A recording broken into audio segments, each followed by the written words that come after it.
Ladies and gentlemen, I am SidAlpha. The other day I released a video discussing the IL developer and Twitch streamer ParadymShift and the recounting of recent events. Since then, there has been a great deal of motion in regards to that story, and given the seriousness of this topic, what it implies, and the actions taken not only by ParadymShift but also Dondi, I thought it fair to let everyone know what has been going on. But first, I do have some clarifications to make. In the previous video, I had gotten the number 5 locked in my brain after hearing it and reading it so many times that I had erroneously stated that ParadymShift was under the employment of the IL's development company for 5 years. That was incorrect, as I have been led to believe he was hired on in January as the marketing director.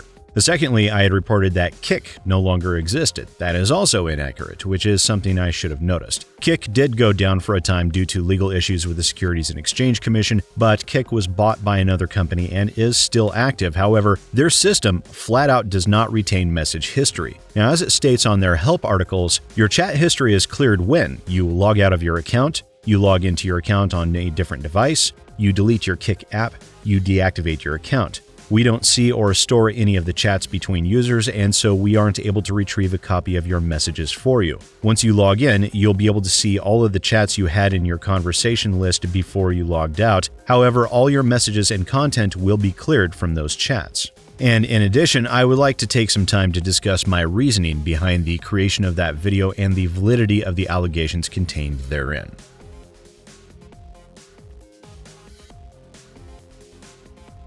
Now, this information has already been out in the wild since January of 2016, and none of this information contained within my video is new information. It is information that is 4 years, nearly 5 years old by this point. Through the course of my attempting to look into this matter, I was attempting to clarify what this information pertained to, whether it held any form of legitimate validity or not, or whether this was merely a bunch of trolls on Reddit trying to engage in some form of hate campaign as a method of attempting to damage the IL as a game or the development company via posting false allegations. And through the course of my looking into this, I was directed to the 2 girls that he was sending those Kick messages to. Now, I verified their age, asked them to recount the events to the best of their ability, and to send me whatever material they happen to still have. Some of the images they sent me were not contained within that Mega Drive upload that had been going around Reddit, mind you, and was new information in regards to that. And the reason why I chose to continue on with this, and what helped me to determine a certain amount of validity to those images, was that those 2 girls, as was confirmed by my asking numerous other people that were members of Taco and Banana at that time, and some current members who were there in late 2015, early 2016 as well, that those girls did not even want those images released into the wild then, let alone now. Now, at that time, one of the girls had sent the images that were later contained within that Mega Drive upload to a friend who was also a member of TNB as part of a discussion between them in order to vent, which in no way sounds to me like an attempt at cancel culture on the part of the 2 girls. Because what would be the benefit, especially now, essentially 5 years later, to attempt to cancel someone you've had no contact with in years, and when you are both now 2 young adults? It certainly wouldn't be for the clout. Both of them made it abundantly clear before they so much as spoke to me that they wanted to be kept completely anonymous. They didn't want their names attached to it. They didn't want to be involved. As I've said, to their minds, it was an issue long dead. And in terms of questions of why isn't this brought to the police? A legitimate question, and it being brought to the authorities is something I very much wish for, and I've expressed that desire to have that exact thing happen to the girls. Now, under these circumstances, I could very easily take this information I have to the authorities myself. With allegations such as these, it is something that the authorities would be able to look into regardless as to whether charges were pressed or no. The difficulty is, in my case, is that this is old information, and without a victim willing to press charges, the most likely outcome of my doing that would be the authorities simply filing it away and ignoring it. Not a good thing to happen, but it is something I've seen happen in the past. A mentality of no victim, no crime. The chance of the authorities choosing to act on that without having victims willing to come forward is going to be slim to none. So while I am fully willing and intend to send this information on to the authorities, it will require a victim coming forward in order to see anything realistically done with that.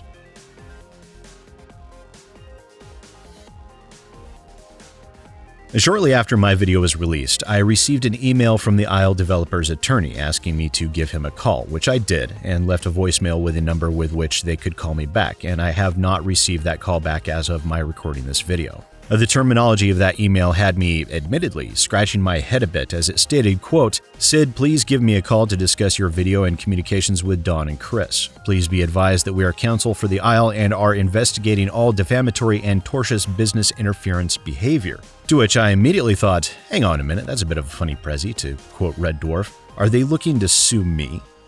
Possibly. Could also be normal business operation to make sure that any such claims weren't motivated out of a desire to cause damage to the company. Hell, it could even be related to the Reddit information that was floating around. No real idea, so I suppose I'll engage with my own attorney as a precaution and see what happens when the attorney calls me back.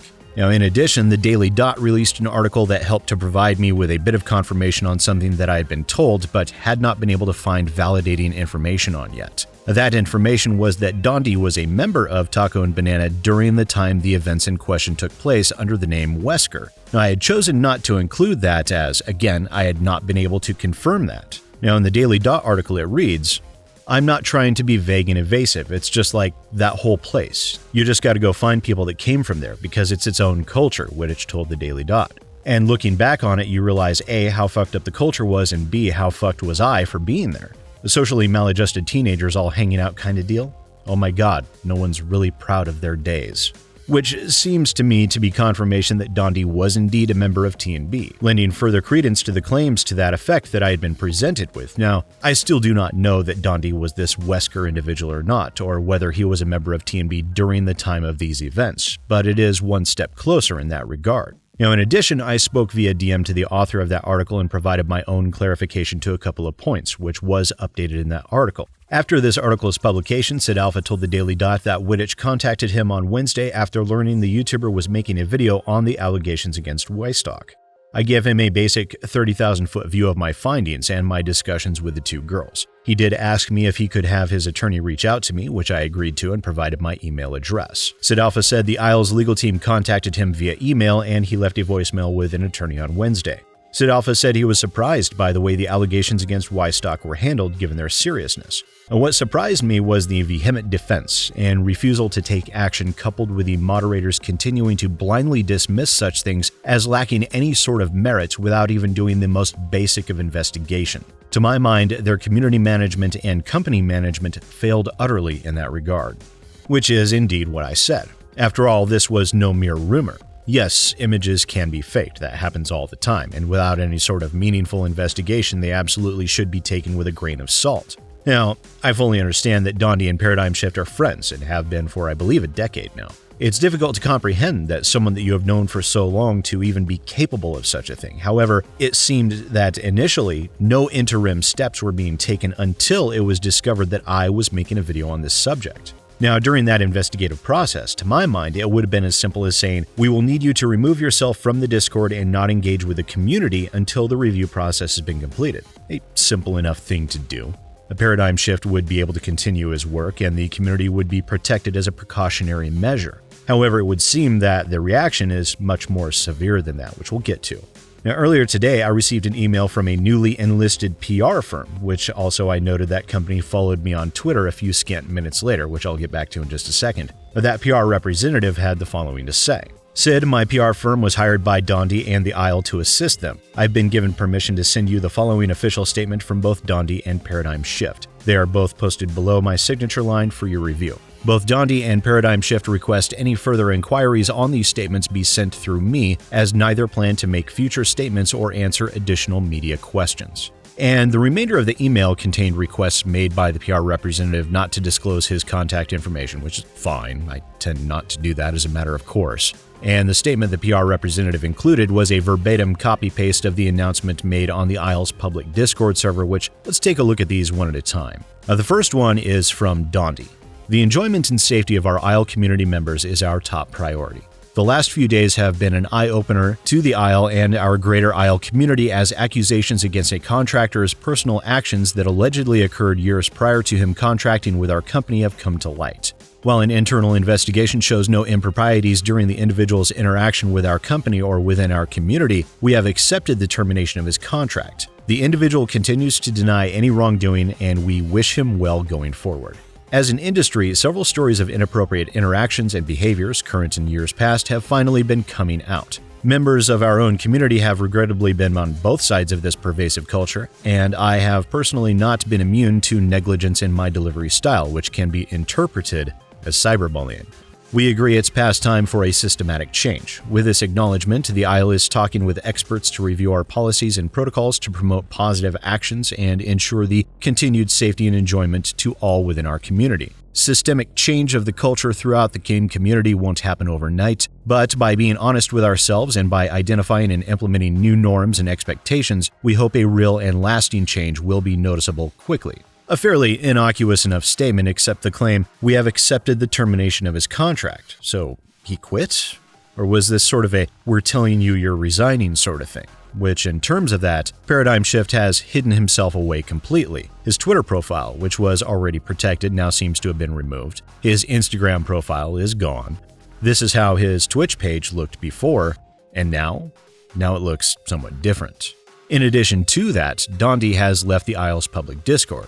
There are people claiming that he has deleted his Discord account as well. However, there is a grace period on that, so we'll see if that's true or not. However, it has been confirmed by 3 separate individuals that were members of Dondi's personal Discord that Dondi has deleted that server entirely. Invite link still visible on his Twitch page. And I'll tell you why I'm pointing all of this out. Now, I received an email from a lawyer citing defamation and tortious interference. I received a communication from a PR firm stating that for all intents and purposes, all communication is to flow through them, something that flies in the face of private communications I've had with Dondi where he stated correctly that I don't bullshit and lent the impression that he could trust what I said.